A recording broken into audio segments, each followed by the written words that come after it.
நானே வந்து அரசியலில் இருக்கும்பொழுதெல்லாம் வந்து சில கேளிக்கையெல்லாம் பேசினது உண்டு. அப்போ கூட அவரை பார்த்து சொன்னேன், ஜெய் ஸ்ரீராம் தலைவரே, அதெல்லாம் அரசியலில் சகஜம். அது வந்து ஒரு அரசியலில் இருக்கும்போது எதிர்கட்சியில் இருக்கவங்கள பேசத்தான் ஆகணும். இப்போது புதிய அறிமுகம் ஆச்சி ஹோட்டல் சாம்பார் 50 கிராம் ரூபாய் 20 மட்டுமே. ஸ்டண்ட்டில் இவ்வளோ நல்லா ஒர்க் பண்ணுற அந்த தம்பி ஏன் இவனை கொஞ்சம் டாப்பில் கொண்டு வரக்கூடாது அப்படின்ட்டு என்னப்போ தனி சோலோ ஃபைட்லாம் கொடுத்தா பண்ணுவியாருனார். அதனால் மொட்டை அடித்து ஒரு பனியன் மறைச்சி பூக்கடையில் எப்படி ஒருத்தன் வருவானோ அந்த மாதிரி வச்சு அவர் ஃபஸ்ட்டு இன்ட்ரடக்ஷன்.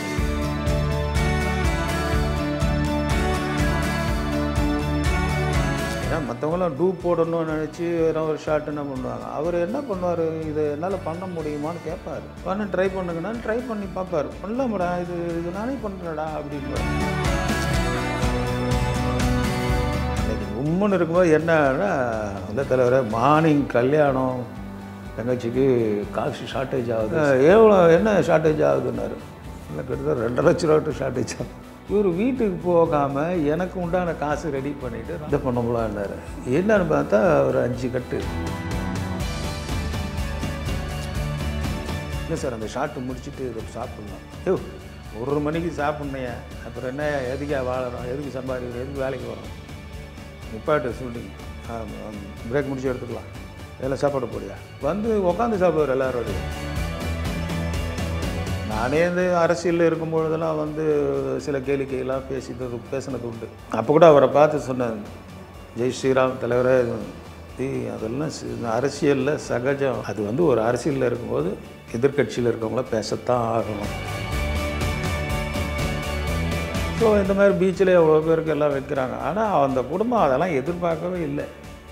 அவங்க சொந்த இடத்துல அவரோட நினைவு நாளை வச்சு அவருடைய சிலையை அங்கே வச்சு பண்ணது அது ஒரு மிகப்பெரிய சிறப்பு. Merry Christmas and a Happy New Year. The Chennai Silks. Let the celebrations begin. Poorvika appliances இப்போ பிரம்மாண்டமா OMR துறைப்பாக்கத்தில். வணக்கம் சார், எப்படி இருக்கீங்க? ஜெய் ஸ்ரீராம். வணக்கம். இந்தியா கிளிட்ஸ் நேயர்கள் அனைவருக்கும் என்னுடைய மனவார்ந்த நல்வாழ்த்துக்கள். இன்றைய சிறப்பு அம்சம் என்னன்னா, அண்ணன் கேப்டன் அவர்கள் இறந்து 1 வருடம் ஆகிறது. காலம் போகிற போக்கில் எவ்வளோ ஸ்பீடாக போகுதுன்னு எனக்கே தெரியல. அவரோட இருந்த காலங்கள் எப்படி பரிமாறுதுன்னு தெரியாத ஒரு நேரங்களில் உங்களை மாதிரி இந்த நிகழ்ச்சியில் சந்தித்து என்னுடைய பரீட்சங்களை அவரோட பழகினதை நான் உங்ககிட்ட சொல்கிறதில் ரொம்ப கடமைப்பட்டிருக்கேன். ஒருத்தர் இருக்கிறத காட்டிலும் இல்லாத போது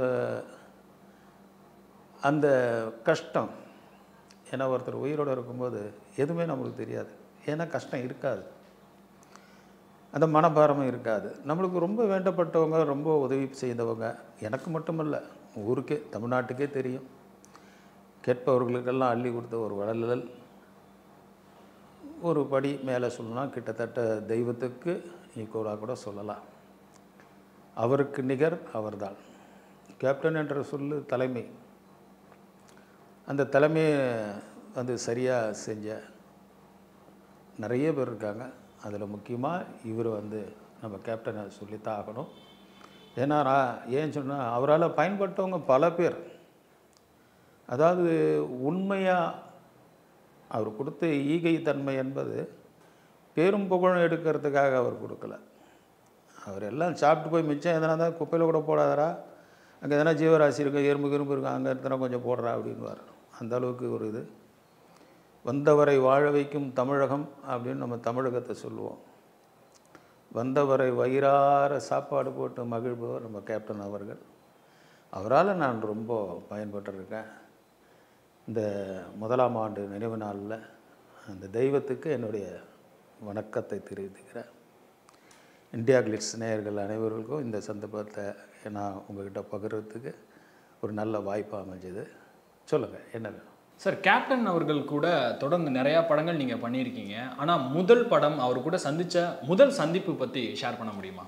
முதல் படம் என்பது அவருக்கு என்ன தெரியாது. ஏன்னா நான் ஃபைட்டராக இருக்கும்போது கும்பலோட கோயந்தான்ற மாதிரி ஃபைட் பண்ணிகிட்டு இருக்கிறோம். இப்போ திரு ஜூடோ ரத்னம் அவர்கள் ஸ்டண்ட் மாஸ்டராக இருந்தார். இங்கே பூந்தமல்லியில் பிளைண்ட் ஸ்கூல்ட்டு அங்கே கூலின்னு ஒரு திரைப்படம், நம்ம தானு அவர்கள் ப்ரொடக்ஷன், அவருடைய ப்ரொடக்ஷனில். எங்களுக்கு அப்போல்லாம் சினிமானா எனக்கு அப்போ ஒன்றும் பெருசாக தெரியாது. பட் எங்கள் வீடு ஃபேமிலி சினிமா தான் இருந்தாலும் ஸ்டண்ட்டில் பண்ணும்போது முதல் படம் நம்ம கேப்டன் கூட பண்ணுறது அதுதான். மேலே நம்ம வந்து கொஞ்சம் எல்லாமே ரிஸ்க் ஷாட் எடுக்கிற குரூப்பு. அதனால் அங்கே மேலே மேலே லாஸ்ட்டில் ஓடி வந்து இது பண்ணுவோம், ஃபைட் பண்ணுவோம். அங்கேருந்து கீழே விழணும். கிட்டத்தட்ட ஒரு 40-60 அடி இருக்கும். அங்கேருந்து ஸ்பெஷல் ஒர்க்கராக கூப்பிட்டு போயிருக்காங்க.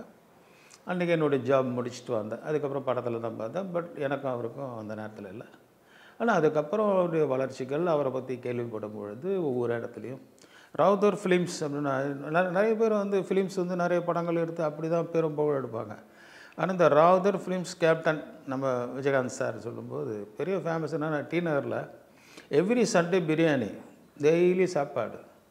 இன்றைக்கி இருக்கிற மிகப்பெரிய நிறைய அசிஸ்டன்ட் டைரக்டர்ஸ்லாம் வந்து இன்றைக்கி நல்லா இருக்காங்கன்னா வயிறார சாப்பிட்டு. ஏன்னா அந்த காலத்தில் உங்களுக்கு தெரியுமா தெரியாது இல்லை, ஒரு 35 இயர்ஸ் பேக் ரொம்ப கஷ்டம். ஒருத்தர் சினிமாவில் நுழையணும், ஒரு டைரக்ஷன் பண்ணோன்னா கையை காலை பிடிச்சா கூட கூடாது, ஏகப்பட்ட வேலை செய்யணும். அப்படி ஒரு கஷ்ட காலத்துலேயும் சாப்பாட்டுக்கு வழி இல்லாமல் வந்த எத்தனையோ பேருக்கு அவர் சாப்பாடு போட்டு உற்சாகமாக இருங்கடா, 4 இடத்துல போய் வேலை கேட்குறதுக்காச்சும் உடம்புல தெம்பு இருக்கணும் அப்படின்னு சொல்லிட்டு அவர் உதவுவார். அதே மாதிரி இன்றைக்கி இண்டஸ்ட்ரியில் நீங்கள் பார்த்தீங்கன்னா ஒரு விஷயம், எந்த ஒரு நடிகர்களும் இன்றைக்கி கோடியாக எடுத்தாலும் நான் ஒரு ஓரலாக தான் சொல்கிறேன், அது யாரையும் குறையாக சொல்லலை. நம்பிக்கை என்பது வருங்காலத்தில் இவங்களாம் சின்ன சின்ன டைரக்டரை நம்பி படம் கொடுத்த ஒரு மிகப்பெரிய ஒரு வள்ளல் தான் அவர். எல்லாருக்கும் பண்ணுறது நிறைய பேர் வந்து மீண்டும் மீண்டும் வந்து ஜெயிச்சவங்களுக்கே கொடுப்பாங்க திரைப்படங்களை. அவங்க பல கோடி சம்பாரிச்சு தான் இருக்காங்க. அது வேறு விஷயம், அவங்களுடைய தனித்திறமை, அதை நான் வந்து தவறாக சொல்ல மாட்டேன். வாய்ப்புகள் என்பது ஒரு ஹீரோயிசம் என்பது என்னென்னா, நான் மட்டும் தனியாக நடித்து நல்லா பேர் எடுக்கணும்னு இல்லை. நம்ம திரைப்படத்தில் எப்படிலாம் வந்து சில பங்குகள் வகிக்கிறோம், நம்ம எந்த கேரக்டரை பண்ணுறது. எம்ஜிஆர் மாதிரி அப்படி தான். அவர் வந்து நம்ம கேரக்டர் பண்ணும்போது மக்கள் வந்து நம்மளோட உண்மையான சம்பவம் நினச்சி அவங்க எதிர்பார்ப்பாங்க. நம்ம ஒரு நல்லது செய்யும்போது, ஒரு திருடனை அடித்து இது பண்ணும்போது, நம்ம வீட்டில் ஒரு திருடனை அடிக்கிறது நம்மளுக்கு தைரியம் இருக்காது. அப்போது அவர் ஹீரோ வந்து அந்த அடிக்கும்போது அவரை நம்ம வந்து ஹீரோயிசம் மனசில் ரொம்ப ஆழ பதிஞ்சிரும். அந்த மாதிரி கேப்டன் அவர்கள் வந்து நடிக்கிற படங்களில் நிறைய படத்தில் பார்த்திங்கன்னா அவர் நல்ல ஒரு தான தர்மம் பண்ணுற ஒரு கேரக்டர்ஸ் நிறைய இருக்கும், விட்டு கொடுக்குற தன்மை இதெல்லாம். ஸோ எல்லாருடைய ஜனங்க மனசில் எப்படி இருக்கோ அதே மாதிரி வாழ்ந்தார். அதுதான் பெரிய விஷயம். அதேமாரி சினிமா என்பது ரொம்ப கஷ்டமானது. நம்மளே எவ்வளோ கஷ்டப்பட்டு உள்ளே வந்தோன்ற உணர்வுகள் அவர்கிட்ட ரொம்ப இருந்ததுனால தான் எல்லா துணை உதவியாளர்களாக இருந்த டைரக்ஷன் டிபார்ட்மெண்ட்டில் இருக்கவங்களுக்கெல்லாம் கூப்பிட்டு வாய்ப்பு தந்தார். ஸோ உண்மையிலே அந்த வகையில் சிறப்பு அவரை தவிர வேறு யாரும் சொல்ல முடியாது. நெக்ஸ்ட்டு இவரோட முதல் அனுபவம் சொல்லும்போது சொன்னேன் இல்லையா, கூலி என்ற திரைப்படம். அடுத்தது பார்த்திங்கன்னா சத்திரியன். அந்த சத்திரியனில் தான் நானும் அவரும் பேச ஆரம்பிச்சது. அப்போது இங்கே ஒரு ட்ரெயினில் ஒரு ஃபைட் வரும், ஒரு பொண்ணை ரேப் பண்ணுற மாதிரி ஹீரோனி, அது ஃப்ளாஷ்பேக் சீன்ஸில் வரும். ஸோ அந்த பொண்ணை வந்து நிறைய பேர் ரேப் பண்ணிடுவாங்க. ரேப் பண்ண பிறகு அந்த பொண்ணு இனிமேல் யாரும் நம்மளை கல்யாணம் பண்ண போகிறோம், என்னோட வாழ்க்கை லைஃபு போயிடுச்சு அப்படின்ற ஒரு சந்தர்ப்பம் வரும்போது ஒரு மிகப்பெரிய போலீஸ் ஆஃபீஸராக இருந்து ஒரு சகிப்புத்தன்மை நான் என்னன்னு தெரிஞ்சவர். அப்படி இருந்தும் அந்த பெண்ணை கல்யாணம் பண்ணுறதுக்கு முன் வந்து, ஏன்னா இதுக்கப்புறம் வேறு யாரும் கல்யாணம் பண்ண மாட்டாங்கன்னும் போது கவலைப்படாதமா, வாழ்க்கையில் பல சம்பவங்கள் நடக்கும், இது எதிர்பாராத விதமாக நான் குற்றங்கள் நிறைந்த இந்த உலகத்தில் நான் குற்றத்தை தண்டிக்கிறதுக்கு தான் நான் இருந்தேன். அதே நேரத்தில் இந்த நேரத்தில் முன்கூட்டியே வந்து உன்னை காப்பாற்ற முடியல, இருந்தாலும் உன் வாழ்க்கை வந்து பாழாகக்கூடாது சொல்லிட்டு அந்த பெண்ணையும் திருமணம் பண்ணுவார். ரேவதின்னு நினைக்கிறேன் அந்த கேரக்டர் சத்திரியன் படத்தில் ரொம்ப நாளைச்சு பார்த்தேன். ஸோ அந்த தருணத்தில் தான் நாங்கள் அந்த ட்ரெயினில் ஃபைட் பண்ணி அந்த ரேப் சீனில் நாங்கள் பண்ணுறோம். ஸோ ஃபைட்டில் நல்லா பண்ணிகிட்டு இருந்தோம். என் கேரக்டரே சினிமாவில் எப்படின்னா, ஆரம்பத்தில் வந்து என் வேலை உண்டு, நான் உண்டு, இது உண்டு, ஹீரோட்டெல்லாம் போக மாட்டேன், என் டேரக்டர்கிட்ட பேச மாட்டேன், கேமராட்ட பேச மாட்டேன், ஸ்டண்ட் மாஸ்டர் என்ன சொல்கிறாரோ அதை மட்டும்தான் செய்வேன். அப்போது என்னை நோட் பண்ணிகிட்டே இருக்காங்க. அப்புறம் நான் வந்து ஒரு மாதிரி துடுப்பாக இருப்பேன். அதேமாரி டோட்டலாக வந்து நான் தனியாக தான் இருப்பேன். இன்னும் யாருனாக்கிட்ட போய் தானாக பேசுகிறதோ அதெல்லாம் கிடையாது. நான் வந்து என் வேலை உண்டு அப்படி இருப்பேன். அப்போ இந்த ஃபைட்டெல்லாம் பார்த்து நோட் பண்ணிவிட்டு, இவ்வளோ நல்ல ஃபைட்டரை வச்சுட்டு அவர் போனால், நான் சொன்ன பார்த்தீங்களா ஆரம்பத்தில், திறமையுள்ள அசிஸ்டன்ட் டைரக்டர்கள் நல்லா வாய்ப்பு கொடுப்பார். அந்த மாதிரி ஸ்டண்ட்டில் இவ்வளோ நல்லா ஒர்க் பண்ணுற அந்த தம்பி ஏன் இவனை கொஞ்சம் டாப்பில் கொண்டு வரக்கூடாது அப்படின்ட்டு விக்ரம் தர்மா ஸ்டண்ட் மாஸ்டர் அவர்கிட்ட சொல்லி ஒரு தனியாக ஒரு சோலோ ஃபைட் வச்சா நல்லா இருக்குமே அப்படின்னு. அப்புறம் தான் கூப்பிட்டாரு. என்னப்பா தனி சோலோ ஃபைட்லாம் கொடுத்தா பண்ணுவியானார். என் தொழிலே அதுதாங்க, என்ன கொடுத்தாலும் நான் பண்ண போகிறேன், அதனால் ஒன்றும் பிரச்சனை இல்லைன்னு. கொஞ்சம் உடம்பு ஏற்றணுமே அப்படின்னாரு. ஏற்றல ஏற்பாடு 2 படம் முடியறதுக்கு இன்னும் 6 மாதம் இருக்குது, ஒரு 2 மாதத்தில் பண்ண முடியுமா அப்படின்னாரு. எனக்கு தாராயம் ஏற்றுறேன்னு சொல்லிவிட்டு கிட்டத்தட்ட 15 கிலோ ஏற்றினேன் 2 கிலோ 2 மாதத்தில். அப்போ சத்திரியன் அதில் டிஃப்ரெண்ட்டாக இருக்கும். ஏன்னா இப்போது ட்ரெயினில் ஃபைட் பண்ணிட்டேன், அந்த முகம் அப்படியே தெரிஞ்சிடும். அதனால் மொட்டை அடித்து ஒரு பனியன் மாதிரி வச்சு பூக்கடையில் எப்படி ஒருத்தன் இருப்பானோ அந்த மாதிரி வச்சு அவர் ஃபஸ்ட்டு இன்ட்ரடக்ஷன் அந்த ஒரு மியூசிக்கே போடுவாங்க, வந்து என்ட்ராவார் அந்த மார்க்கெட் ஃபைட்டில். ஸோ அவர் போலீஸ் ஆஃபீஸர்ன்றதை மென்ஷன் பண்ணும்போது அந்த ஃபைட்டு ஃபஸ்ட்டு என்னை அடித்த பிறகு தான் அவர் ஒரு போலீஸ் ஆஃபீஸர் வந்து இது மாதிரி அடிக்கிறாருன்றார். இவர் எப்படி ஒரு நியாயம் கேட்குற ஒரு மனிதர்ன்ற தெரியறதுக்காக. அதுக்கப்புறம் கதையில் எப்படி போவோம், அவருடைய திருப்பி டவுன் பாயிண்ட்டு வந்து அந்த வேலையை விட்டு அவர் வந்துடுவார். ஸோ அதெல்லாம் ஒரு கதையில் ஒரு அம்சமாக இருந்தாலும் என்னுடைய பங்கு அப்போது அவர் இன்ட்ரொடக்ஷன் பண்ணுற ஒரு ஃபைட்டு. அது பேப்பர்லாம் போட ஆரம்பித்தாங்க, பூக்கடை சண்டை அப்படின்ட்டு விமர்சனத்தில் தினத்தந்தி எல்லாத்துலேயும் போடுற அளவுக்கு அந்த ஃபைட்டு நான் ரொம்ப நல்லா பண்ணேன். அதை பாராட்டி என்ன பண்ணேன்னு தொடர்ந்து வந்து இவனை இப்படியே விடக்கூடாது சொல்லிட்டு என்ன செந்தூர பாண்டின்ற திரைப்படத்தில் மெயின் வில்லனாக போட்டார்.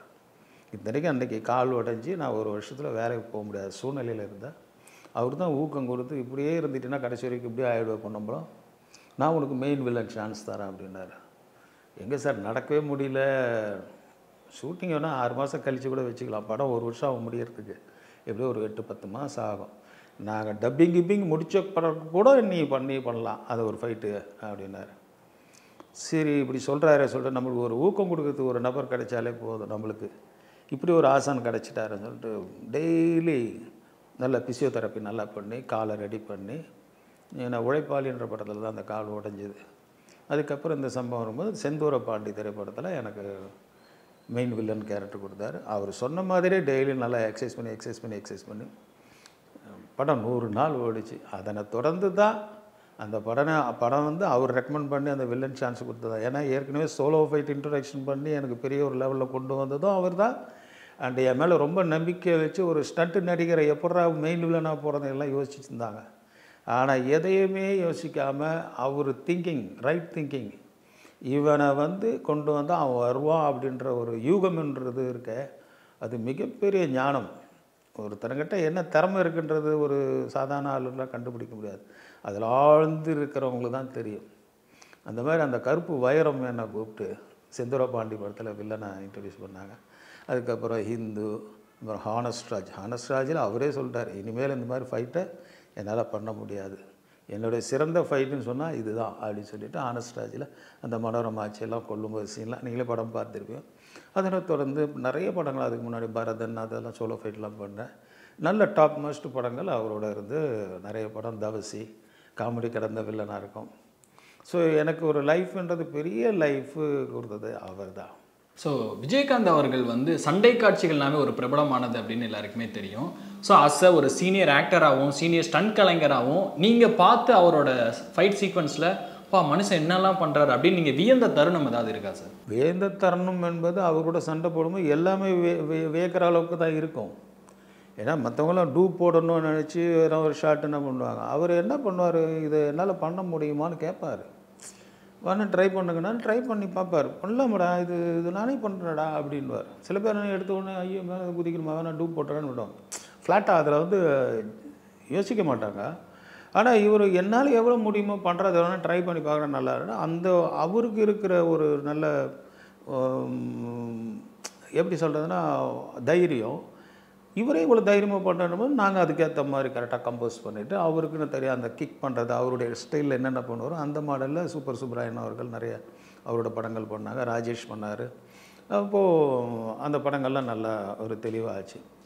அவர் அந்த அளவுக்கு ஃபைட்டில் ஒரு இன்ட்ரடியூஸ் பண்ணி பண்ணுறது காட்டிலும் இன்னொரு பெரிய விஷயம், மறக்க முடியாத விஷயங்கள் என்னென்னா அவருடைய திறமை என்பது எப்படி வந்து ஒரு யூகிச்சு இந்த ஃபைட் இப்படி நல்லாயிருக்கும் இப்படி பண்ணால் நல்லாயிருக்குன்றத விட அந்த எதிரில் இருக்கிறவன் நல்லா இருக்கானா இல்லையான்னு நிறைய பேர் பார்க்குறதில்ல.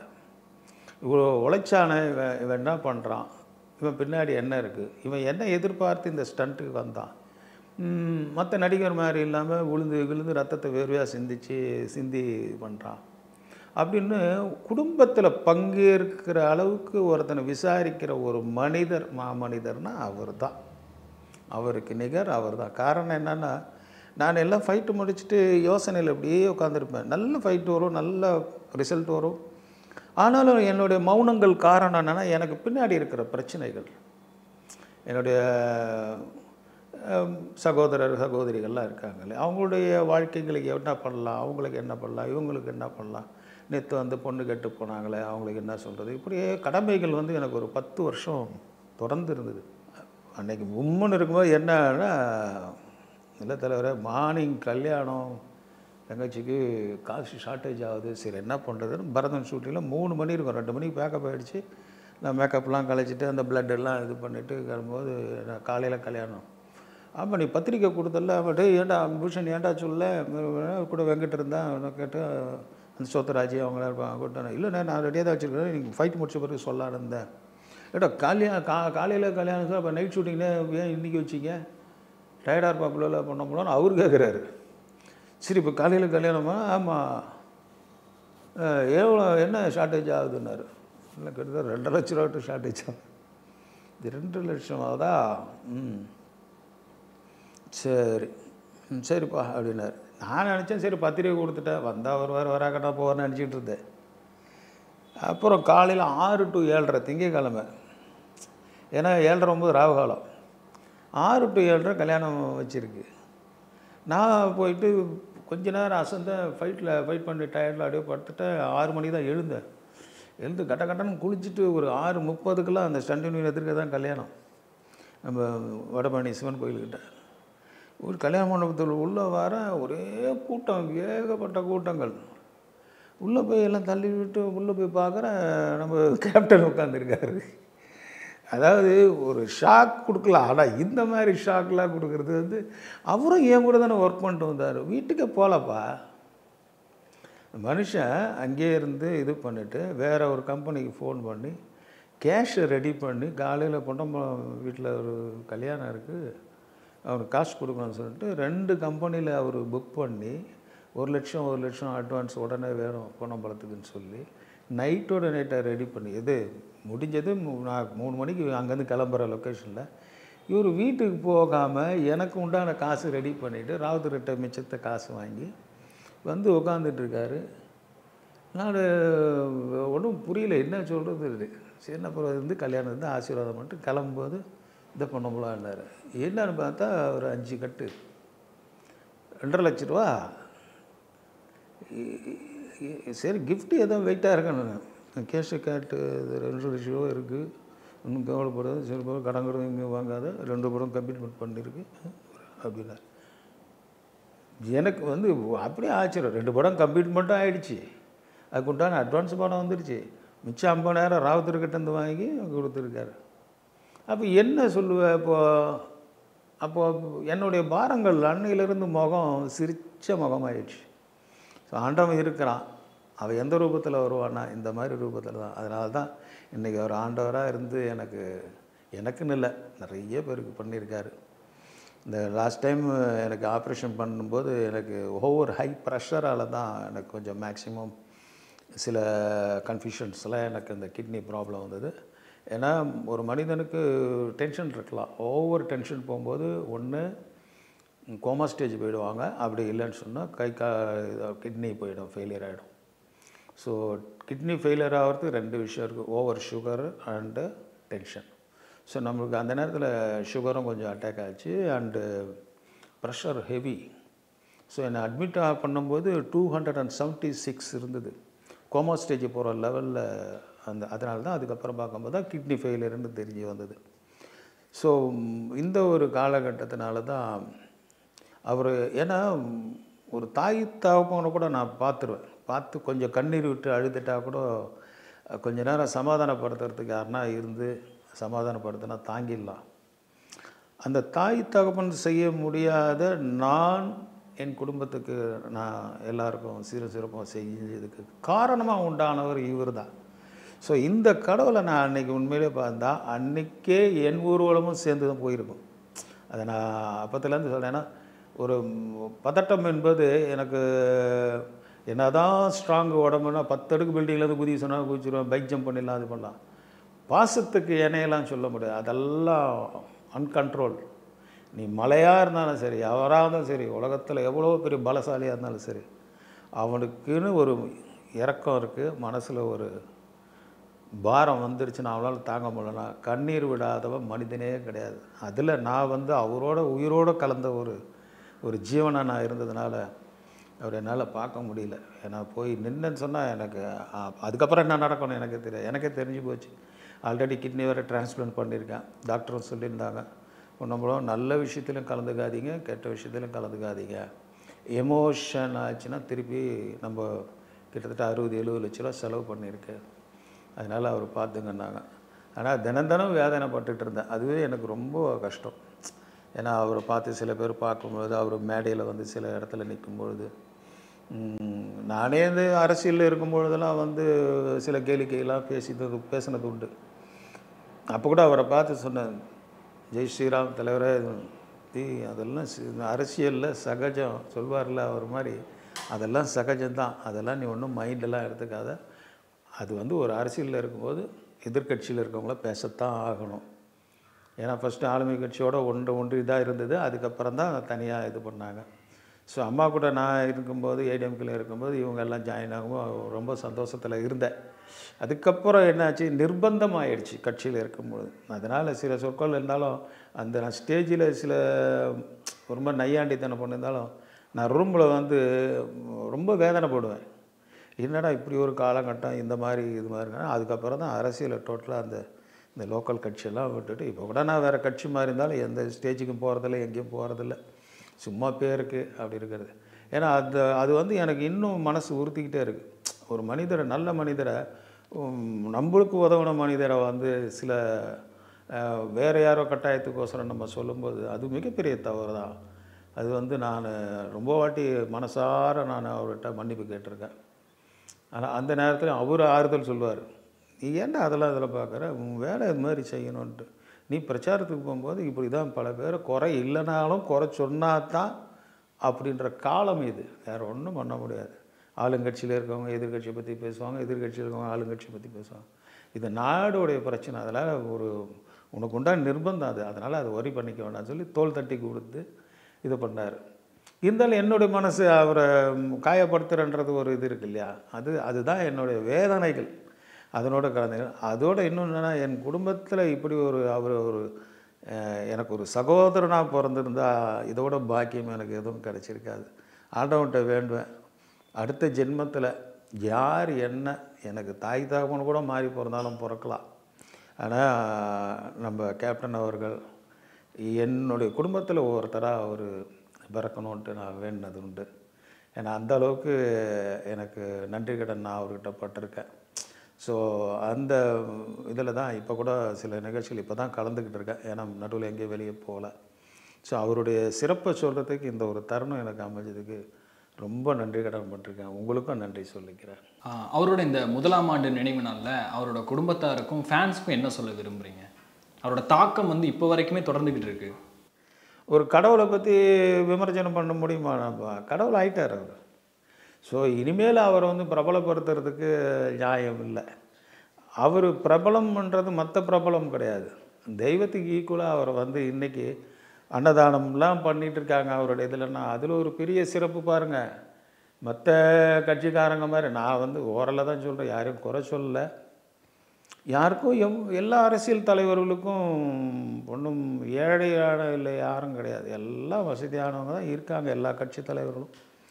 ஆனால் அவங்களுடைய நினைவிடங்களில் வந்து அவங்க இருக்கிற இடத்துலையே வச்சுருந்தா நான் அது ரொம்ப சந்தோஷப்படுவேன். ஸோ இந்த மாதிரி பீச்சில் எவ்வளோ பேருக்கு எல்லாம் வைக்கிறாங்க. ஆனால் அந்த குடும்பம் அதெல்லாம் எதிர்பார்க்கவே இல்லை. அவங்க சொந்த இடத்துல அவருடைய நினைவு நாளை வச்சு அவருடைய சிலையை அங்கே வச்சு பண்ணது அது ஒரு மிகப்பெரிய சிறப்பு என்னை பொறுத்த வரைக்கும். ஏன்னா அடுத்தவங்க ஒரு பப்ளிக் இடத்த கூட ஆக்கிரமிக்கக்கூடாதுன்னு ஒரு அந்த குடும்பத்தில் என்ன இருந்திருக்கு பாருங்கள். அவங்க ஒன்றும் பீச்சில் எனக்கு எங்கே கொடு, பார்க்கில் இடம் கொடு அப்படின்னு எங்கேயுமே கேட்கலையே.